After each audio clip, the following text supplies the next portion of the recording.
गुरुर्ब्रह्मा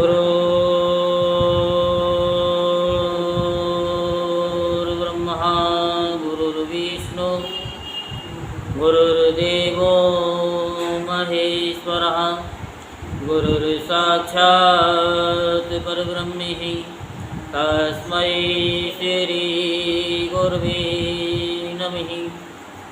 ॐ गजाननं भूतगणाधिसेवितं कपितजम्बुफलचारुभक्षणम् उमासुतं शोकविनाशकारिकं नमामि विघ्नेश्वरपादपङ्कजम्।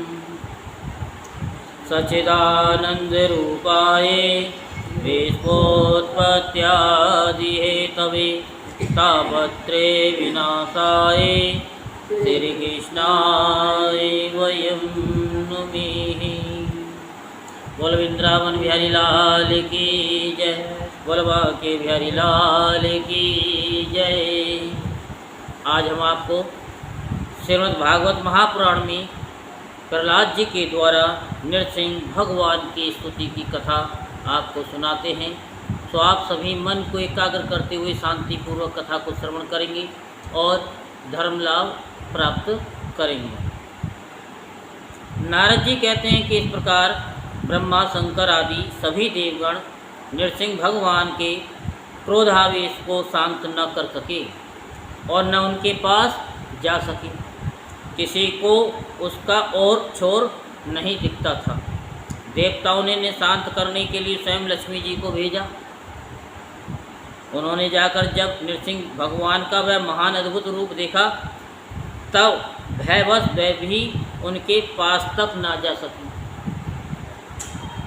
तब ब्रह्मा जी ने अपने पास ही खड़े प्रहलाद को ये कहकर भेजा कि बेटा, तुम्हारे पिता पर ही तो भगवान कुपित हुए थे, अब तुम ही उनके पास जाकर उन्हें शांत करो। भगवान के परम प्रेमी प्रहलाद जी जो आज्ञा कहकर और धीरे से भगवान के पास जाकर हाथ जोड़ पृथ्वी पर साष्टांग लौट गए। नृसिंह भगवान ने देखा कि नन्हा सा बालक मेरे चरणों के पास पड़ा हुआ है, उनका हृदय दया से भर गया है। उन्होंने प्रहलाद को उठाकर उनके सिर पर अपना वह कर कमल रख दिया जो काल सर्प से भयभीत पुरुषों को अभयदान करने वाला है। भगवान के कर कमलों का स्पर्श होते ही उनके बचे खुचे अशुभ संस्कार भी झड़ गए।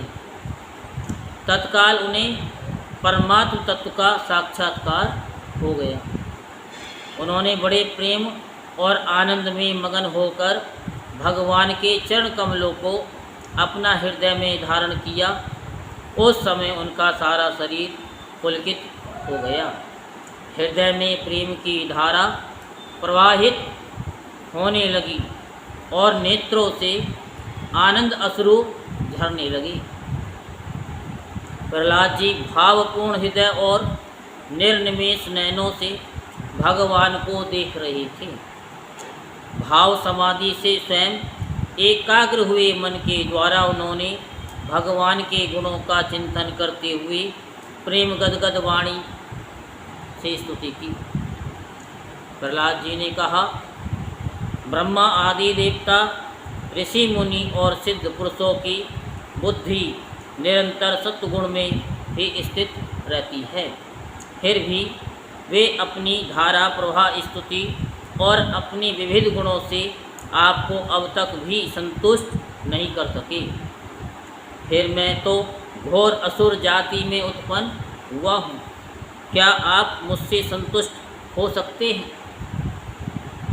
मैं समझता हूँ कि धन, कुलीनता, रूप, तप, विद्या, ओज, तेज, प्रभाव, बल, पौरुष, बुद्धि और योग, ये सभी गुण परम पुरुष भगवान को संतुष्ट करने में समर्थ नहीं है। परंतु भक्ति से तो भगवान गजेंद्र पर भी संतुष्ट हो गए थे। मेरी समझ से इन 12 गुणों से युक्त ब्राह्मण भी यदि भगवान कमल नाव के चरण कमलों से विमुख हो तो उससे वह चांडाल श्रेष्ठ है। जिसने अपने मन वचन कर्म धन और प्राण भगवान के चरणों में समर्पित कर रखे हैं, क्योंकि वह चांडाल तो अपने कुल तक को पवित्र कर देता है और बड़प्पन का अभिमान रखने वाला वह ब्राह्मण अपने को भी पवित्र नहीं कर सकता। सर्वशक्तिमान प्रभु अपने स्वरूप के साक्षात्कार से ही परिपूर्ण हैं। उन्हें अपने लिए शूद्र पुरुषों से पूजा ग्रहण करने की आवश्यकता नहीं है। वे करुणावश ही भोले भक्तों के हित के लिए उनके द्वारा की हुई पूजा स्वीकार कर लेते हैं। जैसे अपने मुख का सौंदर्य दर्पण में दिखने वाले प्रतिबिंब को भी सुंदर बना देता है, वैसे ही भक्त भगवान के प्रति जो जो सम्मान प्रकट करता है वह उसे ही प्राप्त होता है। इसलिए सर्वदा अयोग्य और अनाधिकारी होने पर भी मैं बिना किसी शंका के अपनी बुद्धि के अनुसार सब प्रकार से भगवान की महिमा का वर्णन कर रहा हूँ। इस महिमा के गान का ही ऐसा प्रभाव है कि अविद्यावश संसार चक्र में पड़ा हुआ जीव तत्काल पवित्र हो जाता है। भगवान आप सत्गुण के आश्रय हैं। ये ब्रह्मा आदि सभी देवता आपके आज्ञाकारी भक्त हैं। ये हम दैत्यों की तरह आपसे द्वेष नहीं करते। प्रभु आप बड़े बड़े सुंदर सुंदर अवतार ग्रहण करके इस जगत के कल्याण एवं अभ्युदय के लिए तथा उसे आत्मानंद की प्राप्ति कराने के लिए अनेकों प्रकार की लीलाएं करते हैं। जिस असुर को मारने के लिए आपने क्रोध किया था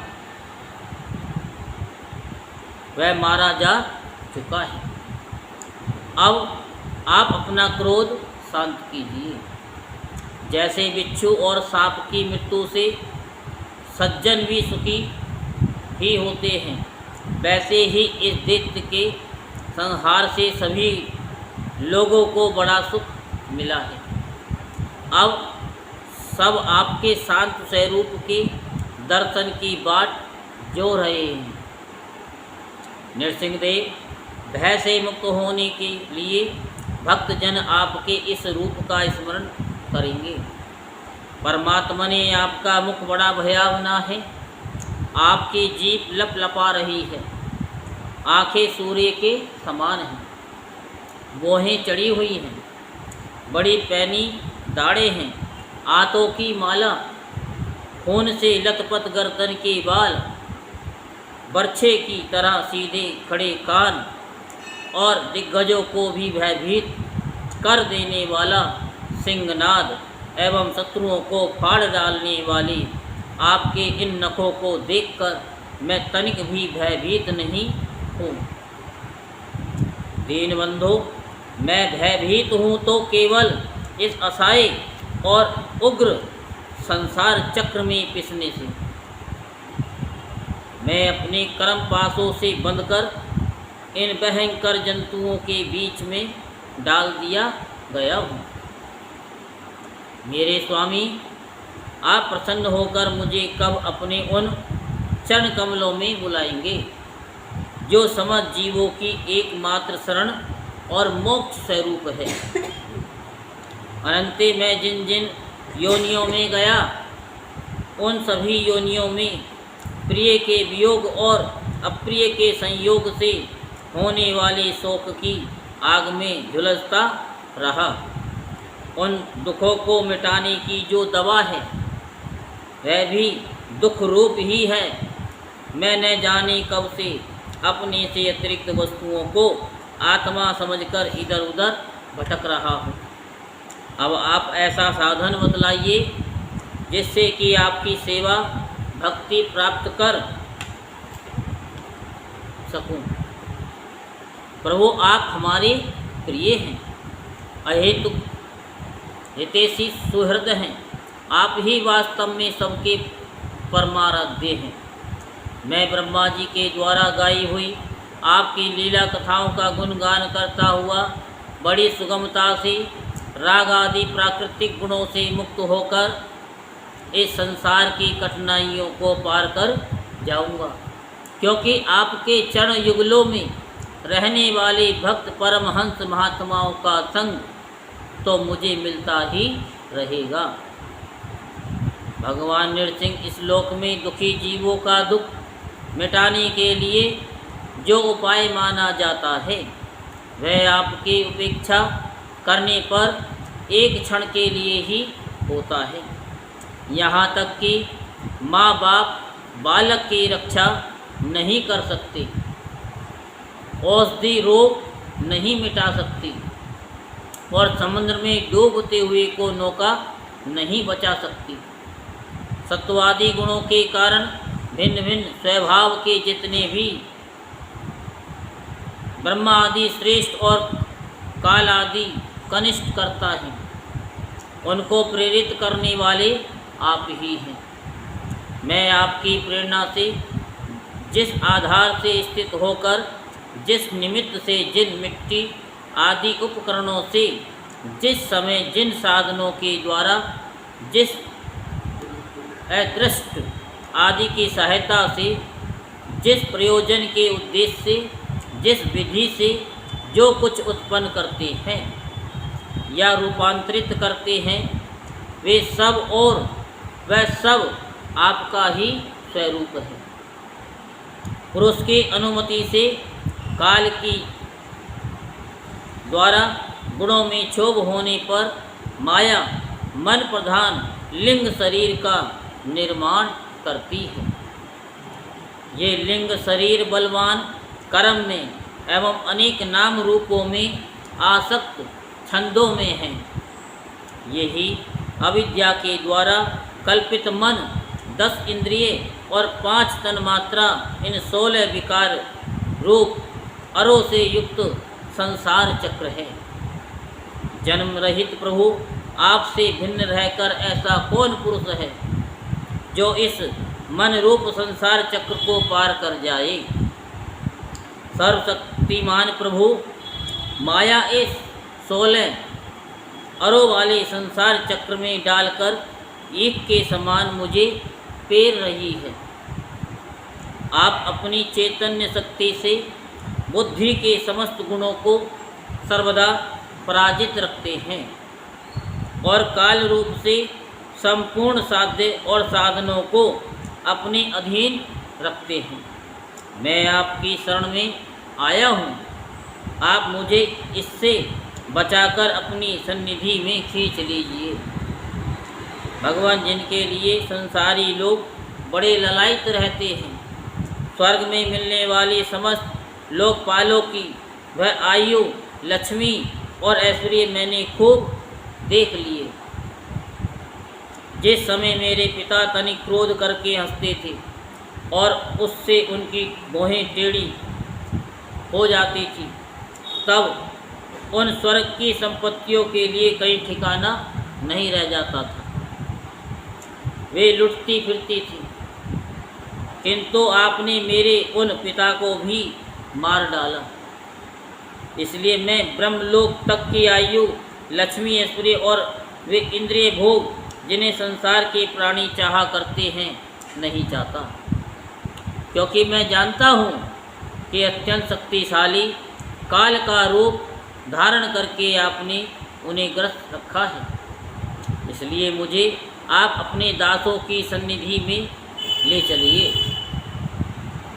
विषय भोग की बातें सुनने में ही अच्छी लगती है, वास्तव में वे मृग तृष्णा के जल के समान नितांत असत्य है और ये शरीर भी जिससे वे भोग भोगे जाते हैं अगणित रोगों का उद्गम स्थान है।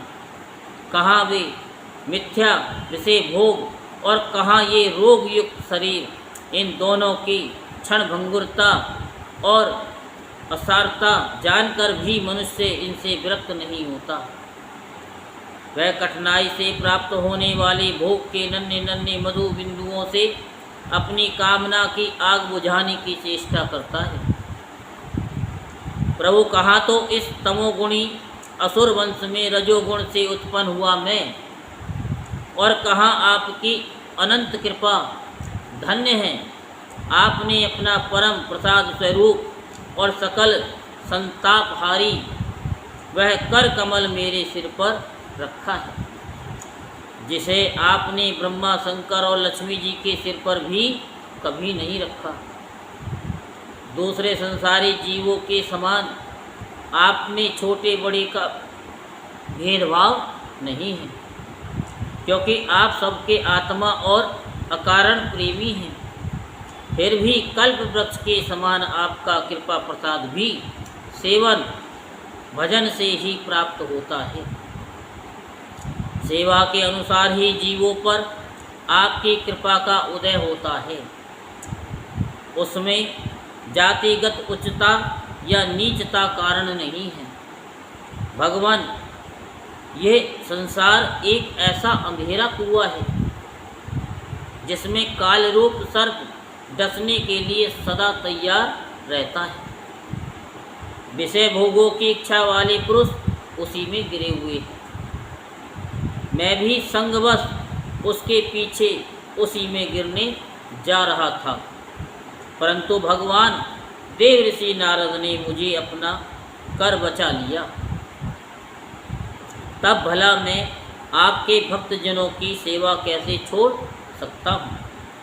अनंते, जिस समय मेरे पिता ने अन्याय करने के लिए कमर कसकर हाथ में खड्ग ले लिया और वह कहने लगा कि यदि मेरे सिवा कोई और ईश्वर है तो तुझे बचा ले, मैं तेरा सिर काटता हूँ, उस समय आपने मेरे प्राणों की रक्षा की और मेरे पिता का वध किया। मैं तो समझता हूँ कि आपने अपने प्रेमी भक्त सनकादि ऋषियों का वचन सत्य करने के लिए ही वैसा किया था।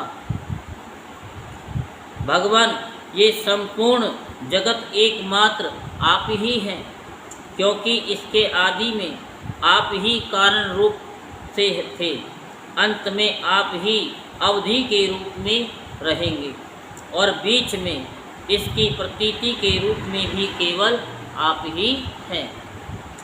आप अपनी माया से गुणों के परिणाम स्वरूप इस जगत की सृष्टि करके इसमें पहले से विद्यमान रहने पर भी प्रवेश की लीला करते हैं और उन गुणों से युक्त होकर अनेक मालूम पड़ते हैं।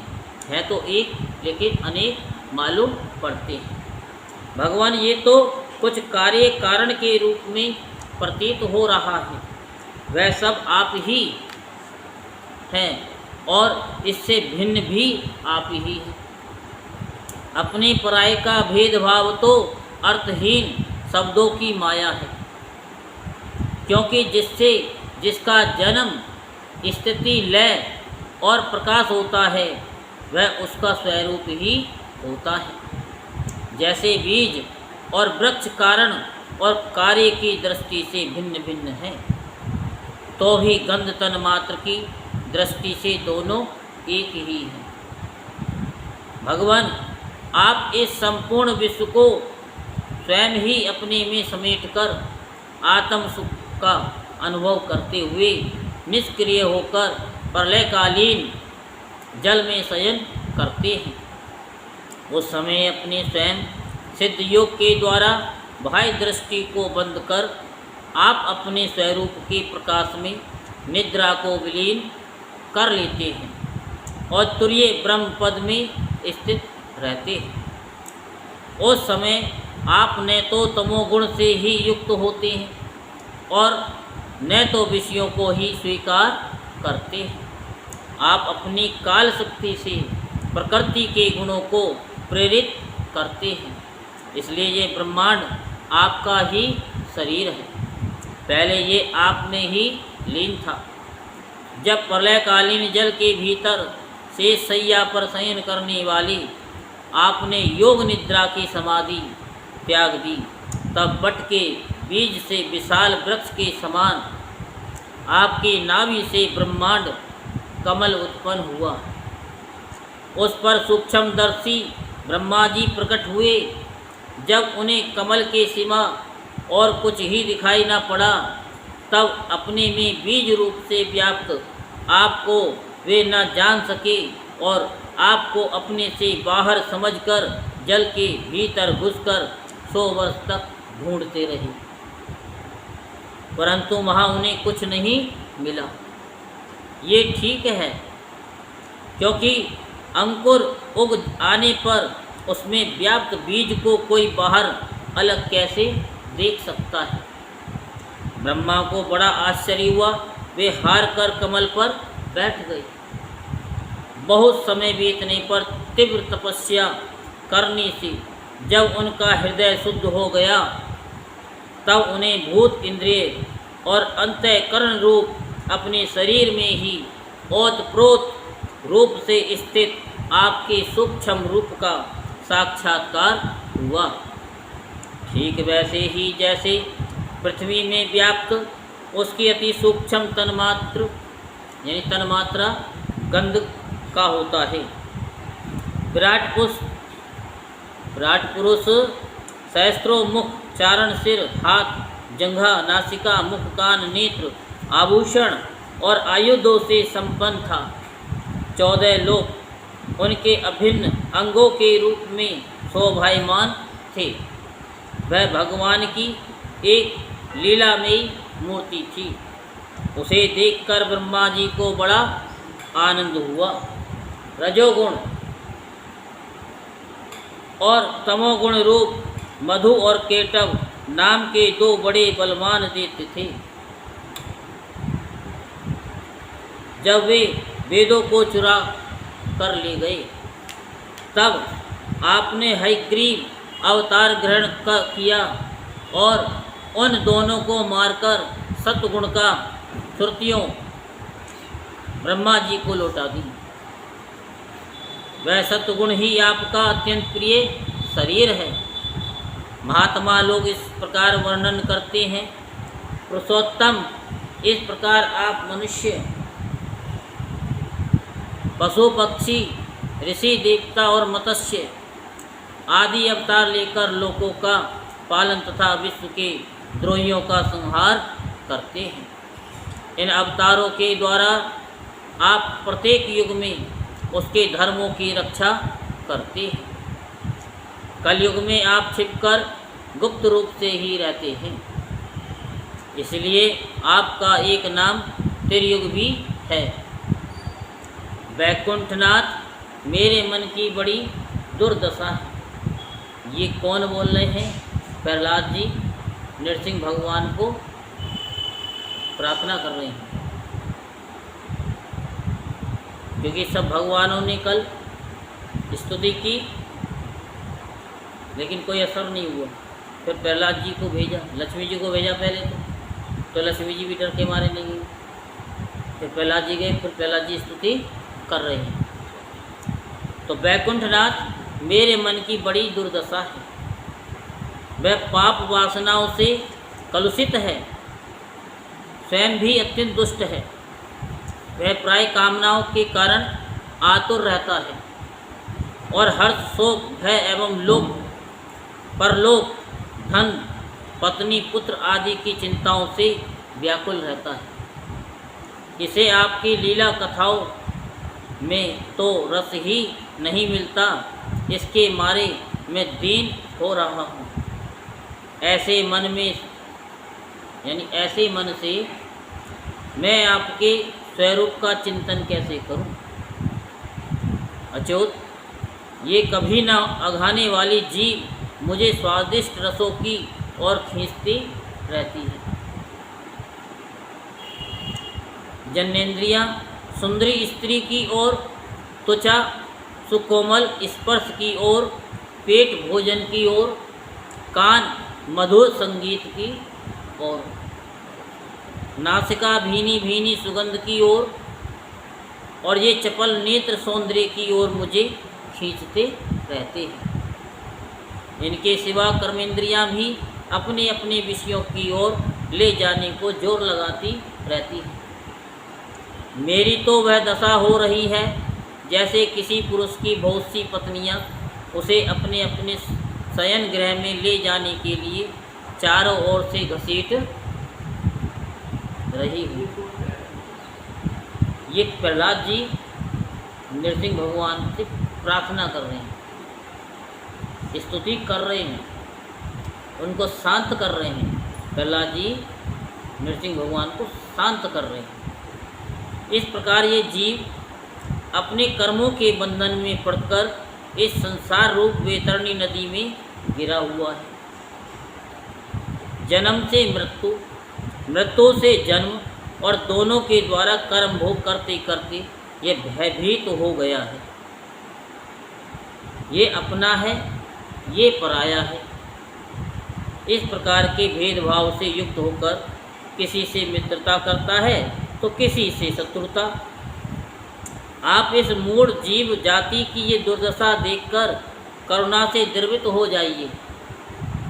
इस भाव नदी से सर्वदा पार रहने वाले भगवान इन प्राणियों को भी अब पार कर दीजिए। जगत गुरु, आप इस सृष्टि की उत्पत्ति, स्थिति तथा पालन करने वाले हैं। ऐसी अवस्था में इन जीवों को इस भव नदी के पार उतार देने में आपको क्या प्रयास है? दीन जनों के परम हितैषी प्रभु भूले भटके मूढ़ ही महान पुरुषों के विशेष अनुग्रह पात्र होते हैं। हमें उसकी कोई आवश्यकता नहीं है, क्योंकि हम आपके प्रियजनों की सेवा में लगे रहते हैं। इसलिए पार जाने की हमें कभी चिंता ही नहीं होती। परमात्मा ने इस भव वैतरणी से पार उतारना दूसरे लोगों के लिए अवश्य ही कठिन है। वैतरणी नदी के बारे में तो आप सब जानते हैं। हाँ, आप तो जानते हैं या सभी जानते हैं, परंतु मुझे तो इससे तनिक भी भय नहीं है। प्रहलाद जी कह रहे हैं कि मेरे को कोई भय नहीं है, क्योंकि मेरा चित्त इस वैतरणी में नहीं, आपकी उन लीलाओं के गान में मग्न रहता है, जो स्वर्गीय अमृत को भी तिरस्कार करने वाली परमामृत स्वरूप है। मैं उन मूढ़ प्राणियों के लिए शोक कर रहा हूँ, उन मूढ़ प्राणियों के लिए शोक कर रहा हूँ, जो आपके गुणगान से विमुख रहकर इंद्रियों के विषयों का माया में झूठा सुख प्राप्त करने के लिए अपने सिर पर सारे संसार का भार ढोते रहते हैं।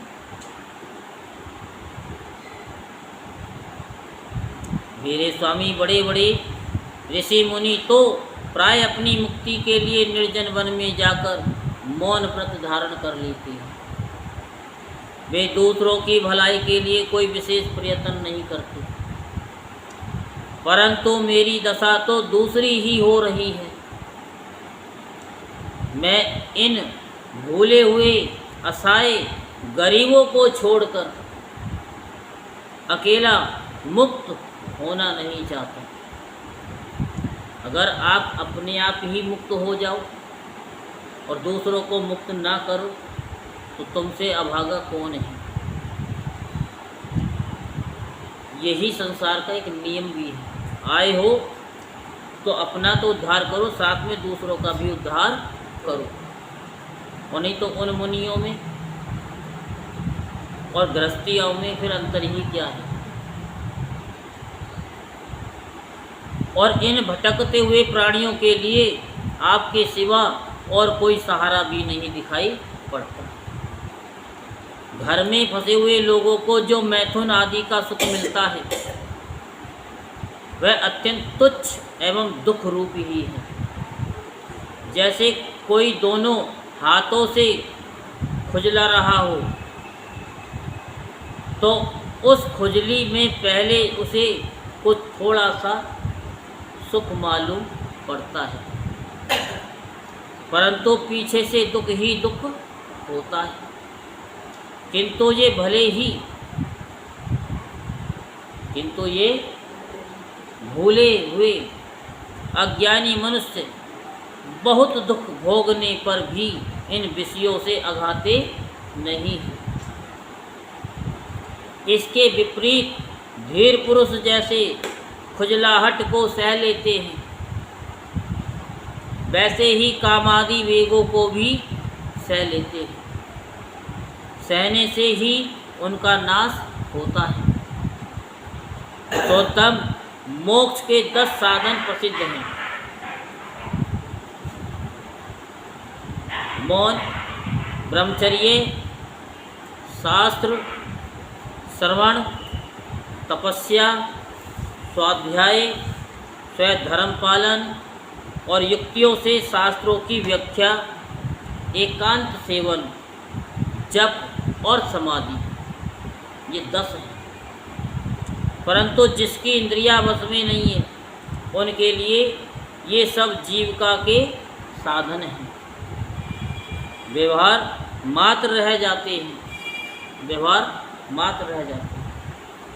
और दम्भियों के लिए तो जब तक उनकी पोल खुलती नहीं, तभी तक ये जीवन निर्वाह के साधन रहते हैं, और भंडाफोड़ हो जाने पर वे भी नहीं।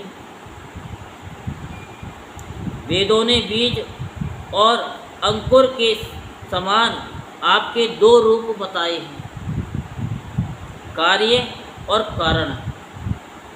वास्तव में आप प्राकृत रूप से रहित हैं, परंतु इन कार्य और कारण रूपों को छोड़कर आपके ज्ञान का कोई और साधन भी नहीं है। काष्ठ मंथन के द्वारा जिस प्रकार अग्नि प्रकट की जाती है, उसी प्रकार योगी जन भक्ति योग की साधना से आपको कार्य और कारण दोनों में ही ढूंढ निकाल लेते हैं, क्योंकि वास्तव में ये दोनों आपसे पृथक नहीं हैं, आपके स्वरूप ही हैं। अनंते प्रहो वायु, अग्नि, पृथ्वी, आकाश, जल, पंच तन्मात्राएं, प्राण, इंद्रिय, मन, चित्त, अहंकार, संपूर्ण जगत एवं सगुण और निर्गुण सब कुछ केवल आप ही हैं। और तो क्या, मन और वाणी के द्वारा जो कुछ निरूपण किया गया है, वह सब आपसे पृथक नहीं है।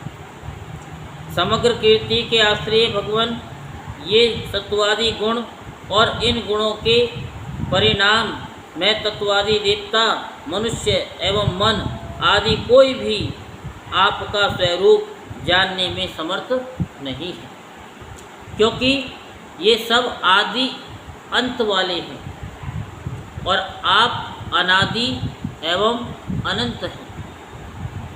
ऐसा विचार करके ज्ञानी जन शब्दों की माया से उपरत हो जाते हैं। परम पूज्य आपकी सेवा के 6 अंग हैं: नमस्कार, स्तुति, समस्त कर्मों का समर्पण, सेवा पूजा, चरण कमलों का चिंतन और लीला कथा का श्रवण। इस साष्टांग सेवा के बिना आपके चरण कमलों की भक्ति कैसे प्राप्त हो सकती है, और भक्ति के बिना आपकी प्राप्ति कैसे होगी? यही बताते हैं ना कि सुर बिन मिले न सरस्वती, और गुरु बिन मिले न ज्ञान, और जल बिन हंसा नहीं मिले, और भक्ति बिना भगवान। आप तो अपने परम प्रिय भक्तजनों के परमहंसों के ही सर्वस्व हैं। नारद जी कहते हैं, इस प्रकार भक्त प्रहलाद ने बड़े प्रेम से प्रकृति और प्राकृतिक गुणों से रहित भगवान के स्वरूपभूत गुणों का वर्णन किया। इसके बाद वे भगवान के चरणों में सिर झुका करके चुप हो गई। नृसिंह भगवान का क्रोध शांत हो गया और वे बड़े प्रेम तथा प्रसन्नता से बोले। नृसिंह भगवान बोले कि परम कल्याण स्वरूप प्रहलाद, तुम्हारा कल्याण हो। कल्याण हो, कल्याण हो। दैत्य श्रेष्ठ, मैं तुम पर अत्यंत प्रसन्न हूँ। तुम्हारी जो अभिलाषा हो मुझसे मांग लो। मैं जीवों की इच्छाओं को पूर्ण करने वाला हूँ। आयुष्मान, जो मुझे प्रसन्न नहीं कर लेता उसे मेरा दर्शन मिलना बहुत ही कठिन है, परंतु जब मेरे दर्शन हो जाते हैं तब फिर प्राणी के हृदय में किसी प्रकार की जलन नहीं रहती। मैं समस्त मनोरथों को पूर्ण करने वाला हूँ। इसलिए सभी कल्याणकामी परम भाग्यवान साधु जन जितेंद्रिय होकर अपनी समस्त वृत्तियों से मुझे प्रसन्न करने का ही प्रयत्न करते हैं। असुर कुल भूषण प्रहलाद जी भगवान के अनन्य प्रेमी थे, इसीलिए बड़े बड़े लोगों को प्रलोभन में डालने वाले वरों के द्वारा प्रलोभित किए जाने पर भी उन्होंने उनकी इच्छा नहीं की। इससे आगे की कथा हम आपको कल सुनाएंगे। बोल वृंदावन बिहारी लाल की जय, बोल बाके बिहारी लाल की जय। जय जय श्री राधेश्याम, जय जय श्री राधेश्याम, जय जय श्री राधेश्याम।